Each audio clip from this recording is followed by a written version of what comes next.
Welcome to this video, which is my first look at the smallest and neatest consumer firing system I've seen in ages, the Ignite Lite.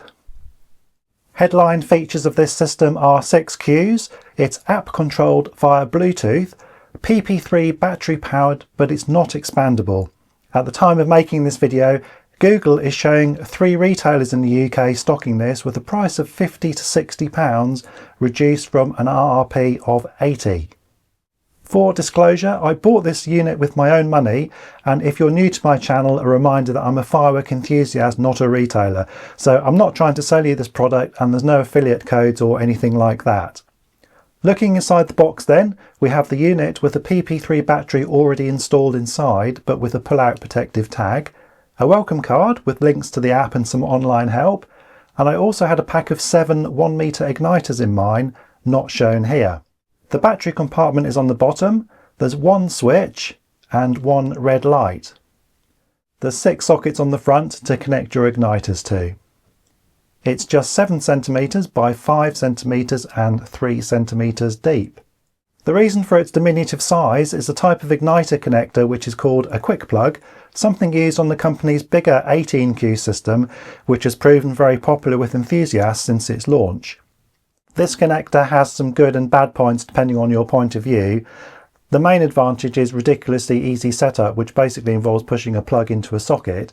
This compares with traditional systems which use spring clips, which whilst not difficult can be fiddly. Another advantage is that it allows the unit to be very compact. The main pain point for me is that quick plug enabled igniters do tend to be a lot more expensive than standard ones. You may not mind that extra cost for the convenience of these, but as an example, one of the stockists of this is selling 2-meter clip-on igniters in packs of 10 for £25, so that's £1.25 each. 25 generic standard 2-meter clip-on igniters without the quick plugs can be found online for around £16, which is 64p each, half the price. There are 6-meter quick plug igniters available, but these are an eye-watering £2.50 each. I don't mean that as a criticism, more to let prospective buyers know of the additional ongoing costs. Once you've fired 6 quick plug igniters, you can, however, snip off the used clip and then use this to connect up standard igniters, which is really easy if you use spring connectors. So you do have both options available, providing you have some quick plug igniters to start you off. I can't see any evidence of weatherproofing on this unit, so some sort of protection for UK users is advisable, such as a small case. Let's take a look at the app now. It's specific for this unit and is not the same app used for the 18Q system. Connection is a case of simply switching the unit on and opening the app. There's no security code or PIN to put in, but when it was connected to my phone, I couldn't butt in with my iPad, so to speak. I had to quit the app and the connection on my phone first. Once opened, you get a screen telling you to only use Duracell or Energizer batteries, followed by a screen telling you to watch an igniter video. Both very useful things, but these pop up every time you open the app, which does get a bit irritating. A quick moan also about the front menu on my iPad, which as you can see here isn't formatted very well, but at least the rest seemed okay. Once in the app, aside from being able to enter a show code, which will fire your cues in a predetermined sequence, the only other option is manual fire. Pressing on this, you'll see 6 buttons. I've connected 6 test bulbs here, but as you can see there's no real-time continuity status showing. At this point though, you can fire anyway by pressing a cue number. A pop-up box asks you if you're sure, which is a nice safeguard. You'll notice the cue number goes red after firing, which I like as you can easily see where you are, though you can also press a red button again and it will fire again. This is important in case you have a temperamental igniter and want to get another shot at it. Clear all, as the name suggests, clears the fired status of igniters, but crikey, does this take a while to do this? I'm showing it here in real time, it does think about it.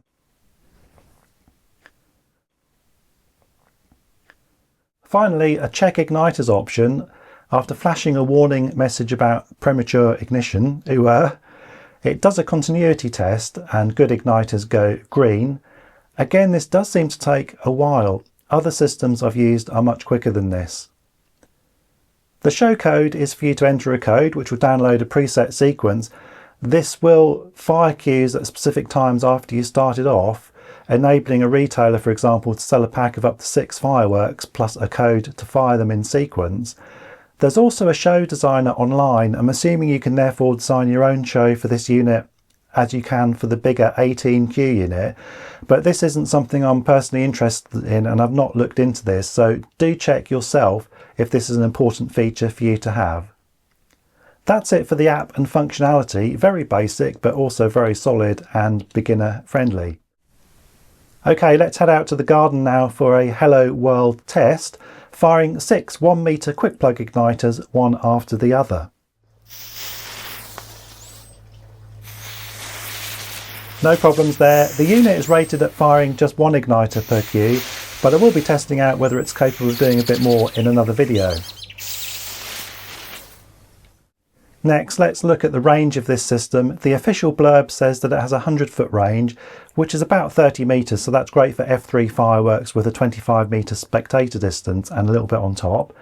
That's if we can get this range in the real world. The official blurb does also say that if you raise the unit up, say on a bucket or something, you can exceed this, so that's exactly what I'm doing.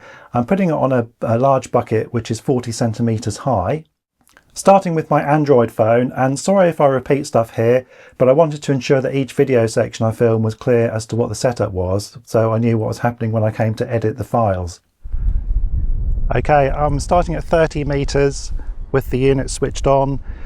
It's connected absolutely fine. I noticed as I was walking away with my body between me and the unit, the signal went down massively, so this is probably going to be a unit best with line of sight.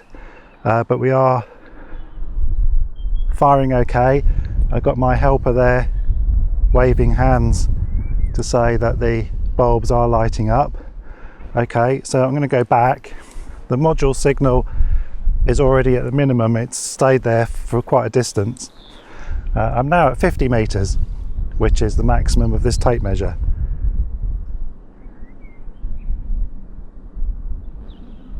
It's saying firing.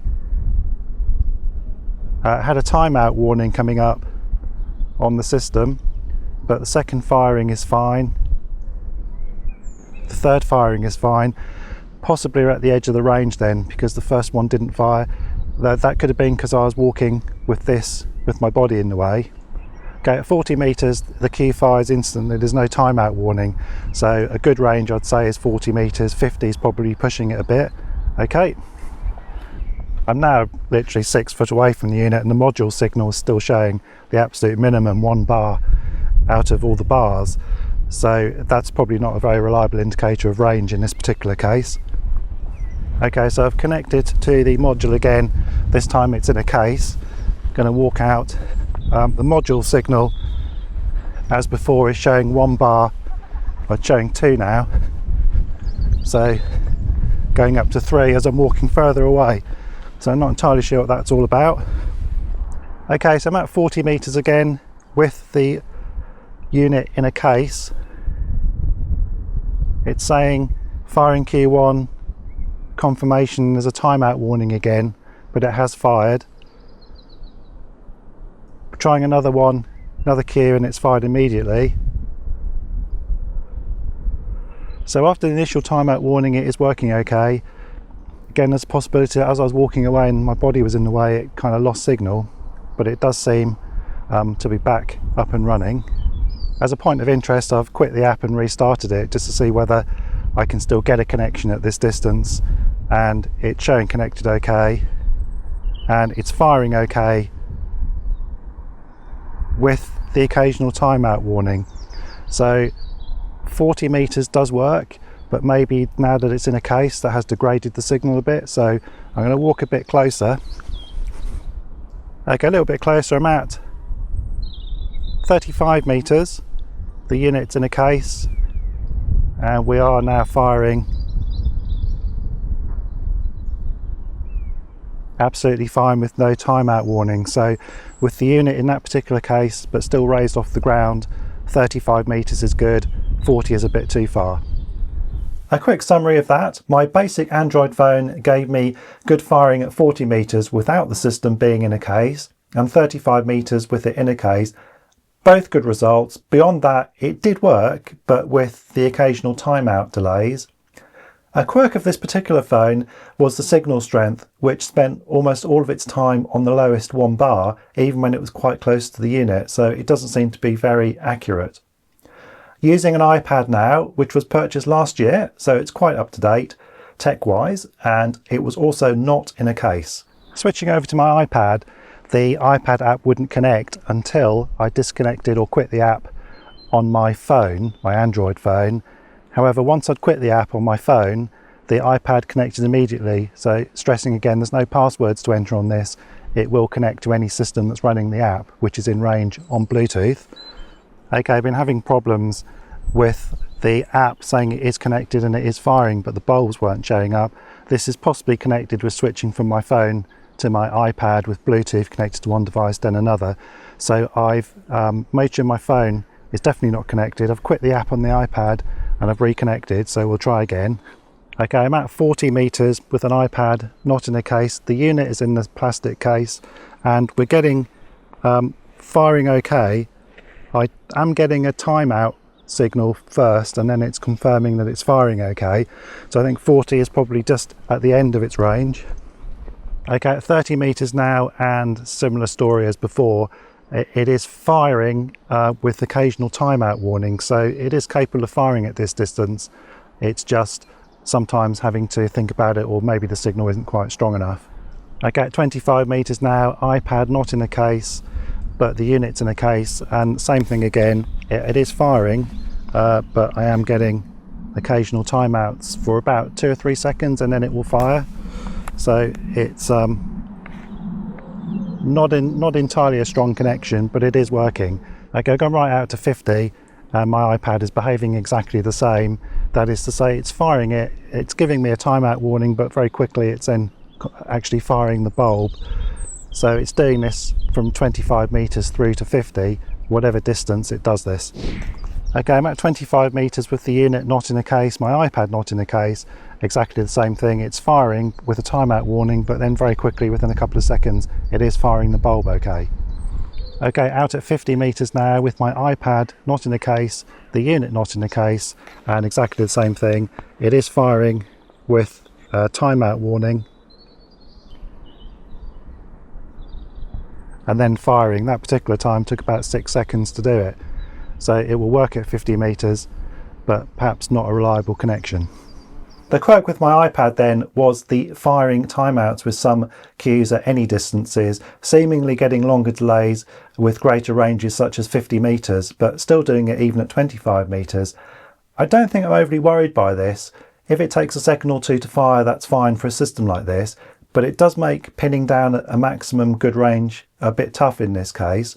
So I'll say that I'll be happy firing this at 30 to 40 meters, as with my Android phone, with the unit in a case, but I would say that raising the unit and keeping line of sight as I did here would be very important. I don't think anyone who would be firing a smaller show at 15 to 25 meters would have any worries at all. Let's wrap this up then with a conclusion. Is it a good system? Whilst obviously it's quite basic, it has been a solid system in use so far, and I think with the quick plugs it makes a brilliant starter system for those new to firing electrically. You don't get the fear that cheap 4Q systems give you just from switching them on, and whilst 4Q systems are a bit cheaper, if you can pick one of these up for around £50 to £60, I think that's great value. Obviously you need to consider the limitations of the system when deciding if it's right for you. If you need more than 6 Qs, then this isn't the system for you, given that it's not expandable, the main drawback of this system. It would have been brilliant if you could have added extra light systems, or even if it was compatible with the bigger 18Q systems, so you could start with this system and build it up later. In reality, once you need to go above 6 Qs, you'll need a different system, and then this becomes redundant. But for beginners and those firing smaller shows, maybe you just fire off a couple of compounds or two. At the current price this is selling for, I think this is a really good purchase. Okay, that's all from me. I hope you found this useful. Please let me know in the comments what you think of this system, and I will see you in the next video. Goodbye.